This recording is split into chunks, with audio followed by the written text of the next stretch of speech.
In the vibrant heart of Meadowbrook, a town known for its spirited community and the vivid hues of its autumn foliage, an ordinary day at Tranquility Park set the stage for an encounter that would reverberate far beyond the park's boundaries.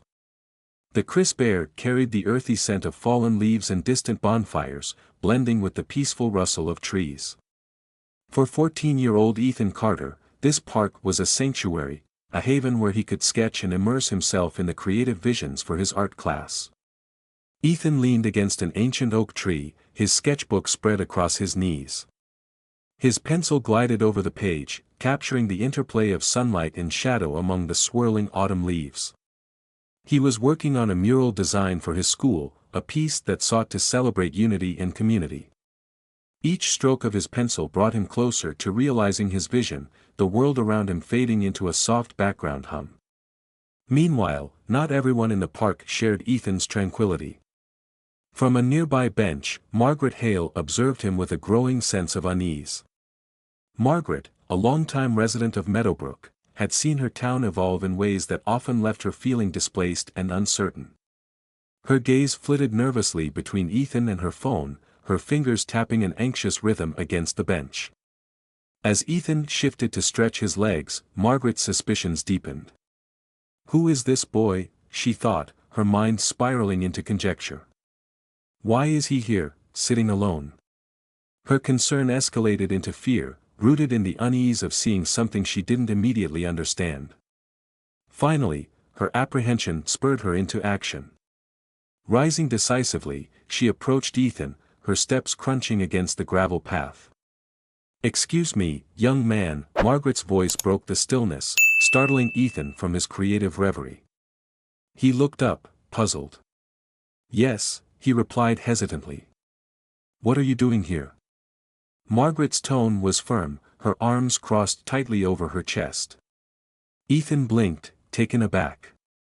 "I'm waiting for my dad to pick me up," he explained, his voice calm but uncertain. "He'll be here soon." Margaret frowned. "This is a family park. It's not a place for loitering."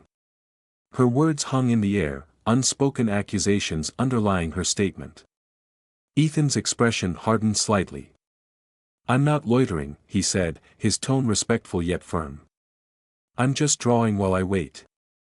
Margaret's suspicion refused to abate. Pulling out her phone, she dialed the local authorities. "Hello, I'd like to report someone acting suspiciously at Tranquility Park," she said loudly, ensuring Ethan could hear every word. His heart began to race, disbelief and anxiety washing over him. He'd heard stories like this before but never imagined he'd find himself living one. "Ma'am, please," Ethan implored, raising his hands in a gesture of openness. "I'm not doing anything wrong. My dad's almost here." Margaret, however, continued her call, describing Ethan in a way that painted a distorted image of his presence.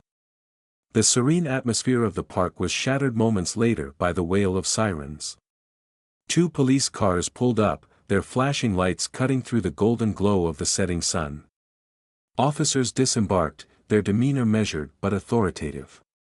The taller officer's gaze shifted between Margaret and Ethan, lingering on the boy with a critical eye.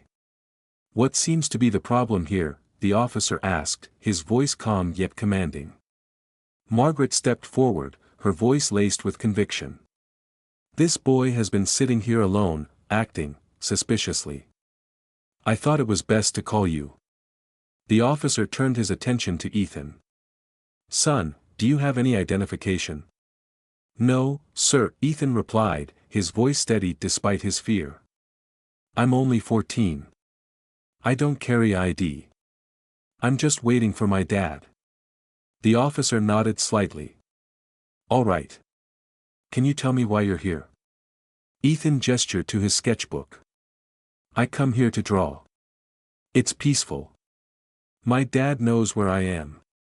The tension in the air was palpable until the sound of a car engine cut through the uneasy silence.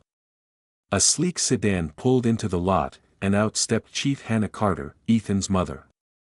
Hannah's authoritative stride brought her quickly to the scene, her eyes scanning her son and the officers with a mix of concern and composure. The officers straightened instinctively, recognizing her immediately. "What's going on here?" she asked, her voice calm but commanding, her gaze moving from Ethan to the officers and finally settling on Margaret. The taller officer cleared his throat. "Chief Carter, we received a call about a suspicious individual." "That individual," she interrupted, pointing at Ethan, "is my son. And I would like an explanation as to why he's being treated as a suspect while sitting in a public park." Margaret's face turned ashen. "I didn't know," she stammered. "I was only trying to look out for the community." Chief Carter's gaze was unwavering. "And yet, your assumptions led you to target an innocent child. This," she said, addressing everyone present, "is how prejudice manifests. We must all do better. Assumptions and fear do not serve our community." Her words resonated through the park, a poignant reminder of the harm caused by snap judgments. The crowd, which had gathered to watch the commotion, stood in thoughtful silence. As the officers apologized to Ethan and departed, Margaret mumbled a faint apology before retreating. Ethan's mother knelt beside him, placing a comforting hand on his shoulder. "Are you all right?" she asked softly. Ethan nodded, though his hand still trembled slightly. "Yeah, I think so." "You shouldn't have had to go through that," Hannah said firmly. "But know this, you have every right to be here, to create, to exist without suspicion. Don't let anyone make you feel otherwise." That day at Tranquility Park became a defining moment for Meadowbrook, sparking conversations about implicit bias and the importance of empathy. Ethan's mural eventually took form, inspired by his experience. It depicted figures of all ages and backgrounds intertwined, unified under a canopy of vibrant trees, a testament to the resilience of community and the power of understanding. Ethan's story serves as a powerful reminder of how our assumptions can ripple outwards, shaping outcomes in ways we may not intend. The events at Tranquility Park highlight the profound impact that a single moment of misunderstanding can have, not only on an individual but on an entire community. His experience shines a light on the pervasive nature of implicit bias and the silent barriers it builds between people. It compels us to pause and reflect on how often we let preconceived notions guide our actions. How many opportunities for connection and understanding have been lost because of assumptions left unchecked? Ethan's resilience in the face of such adversity reminds us that change begins with awareness, a willingness to recognize our biases and take responsibility for them. This story is not just a call to acknowledge our blind spots but an invitation to foster empathy in all aspects of life. It urges us to choose compassion over judgment and openness over fear. When we listen with intention and approach others with humility, we pave the way for genuine connection. Let Ethan's journey inspire us to take deliberate steps toward building a world that values fairness and mutual understanding. It challenges us to act, to question stereotypes, engage in meaningful conversations, and champion inclusivity in our communities.